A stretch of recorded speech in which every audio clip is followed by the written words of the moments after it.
নমস্কার বন্ধুরা, আমি সাগরিকা ভদ্র। আমার চ্যানেলে তোমাদের স্বাগত।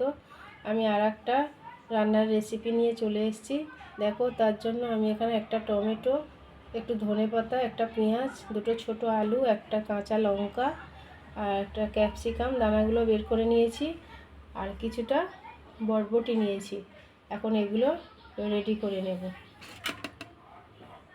কিছুটা চিড়ে নিয়েছি, আর মোটামুটি সব ইনগ্রেডিয়েন্টসগুলো আমার রেডি হয়ে গেছে। আলু গ্রেট করে নিয়েছি, একটা লঙ্কা, কাঁচা লঙ্কা ছোটো ছোটো করে কেটে নিয়েছি, সেম পেঁয়াজ, ধনেপাতা, টমেটো, বরবটি আর ক্যাপসিকাম সব ছোটো ছোটো করে কেটে নিয়েছি। এবার কয়েকটা ডিম নেব। এখানে আমি 3টে ডিম নিয়েছি। বন্ধুরা, যদি আমার এই রেসিপিটা ভালো লাগে তাহলে অবশ্যই সাবস্ক্রাইব করে দিও, যাতে আমি আমার উইকলি চ্যালেঞ্জটা পূরণ করতে পারি। চিড়েতে আমি জল দিয়ে দিয়েছি, একবার চিড়েটা খুব ভালো করে ধুয়ে নেব।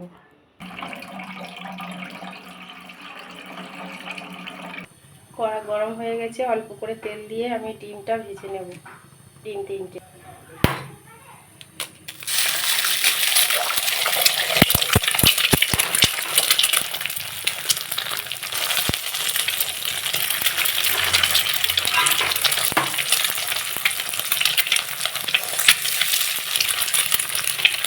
অল্প করে নুন দিয়ে দেবো স্বাদ মতো।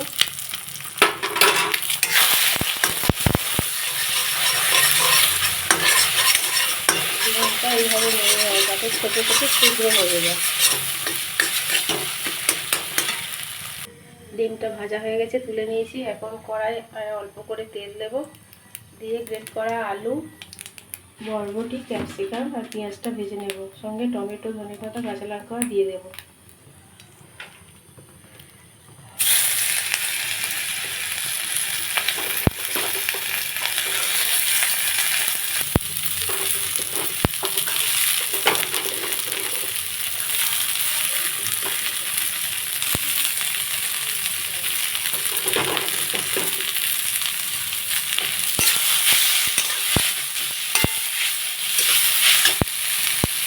এখন এই সবজির মধ্যে স্বাদ মতো লবণ দিয়ে দেবো, অল্প একটু হলুদ দিয়ে দেবো। সব সবজিগুলো আবার নেড়ে চেড়ে ভেজে নেবো। খুব বেশি ফ্রাই করবো না, যেহেতু আলুটা পেস্ট করা আছে, সবজিগুলো ছোটো ছোটো করে কাটা আছে, তো খুব বেশি ফ্রাই করতে হবে না। আর বেশি ফ্রাই করলে খাদ্যগুলো অনেকটা নষ্ট হয়ে যায়, এবার সেদ্ধ হয়ে যাবে, তখন ফ্রাইটা স্টপ করে দিতে হবে।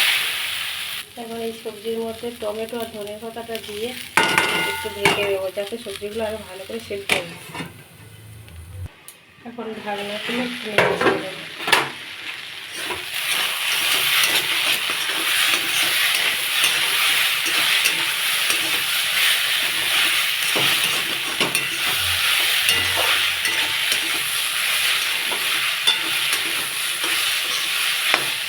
লঙ্কাকে মনে করলে একটু বেশি দিতে পারো, আমাদের বাড়িতে যেহেতু লঙ্কা সব কম খায়, সেই জন্য অল্প করে দিলাম। কোনো তরকারিতে একটু বেশি লঙ্কা দিতে ভালো লাগে না। বন্ধুরা, একটা রিকোয়েস্ট রইল, যদি ভিডিওটা ভালো লাগে অবশ্যই লাইক, কমেন্ট, শেয়ার করে দিও, ফলো করে পাশে থেকে। আর উইকলি চ্যালেঞ্জ পূরণ করার জন্য প্লিজ সাবস্ক্রাইব করে দিও। ধুয়ে রাখা চিড়েগুলো দিয়ে দেবো।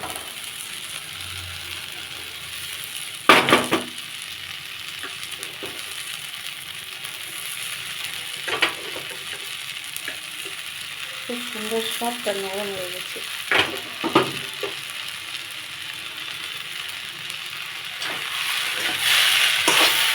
টাইটেলটা দেখে অবশ্যই বন্ধুরা আপনারা এতক্ষণ বুঝে গেছেন যে আমি আজকে একটা ভালো ব্রেকফাস্ট বানাচ্ছি, হেলদি এবং টেস্টি ব্রেকফাস্ট। বাচ্চা বড় সবার খুব ভালো লাগবে খেতে, আর সবার খুব প্রিয়ও হবে। এই জিনিসটা একবার খেলে তো বারবার খেতে চাইবে। সবজির সঙ্গে চিড়েটা ভালো করে মিশিয়ে নিয়েছি, দেখো কত সুন্দর কালার হয়েছে। এবার এর মধ্যে ভেজে রাখা ডিমগুলো দিয়ে দেবো। এখন আবার ডিমটা মিশিয়ে নেব। ব্রেকফাস্টটা আবার রেডি হয়ে গেছে, এবার নামিয়ে নেব। ব্রেকফাস্টটা আমি নামিয়ে নিয়েছি। তোমরা যদি ননভেজ বানাতে, আমি তো ননভেজ বানিয়েছি, যদি ভেজ বানাতে চাও, অর্থাৎ যদি ডিম আমিষ না বানিয়ে নিরামিষ বানাতে চাও, তাহলে ডিম আর পেঁয়াজটা বাদ দেবে। এখানে একটু পনির ভালো করে ছোট ছোট করে কেটে আর ভেজে দিতে পারো।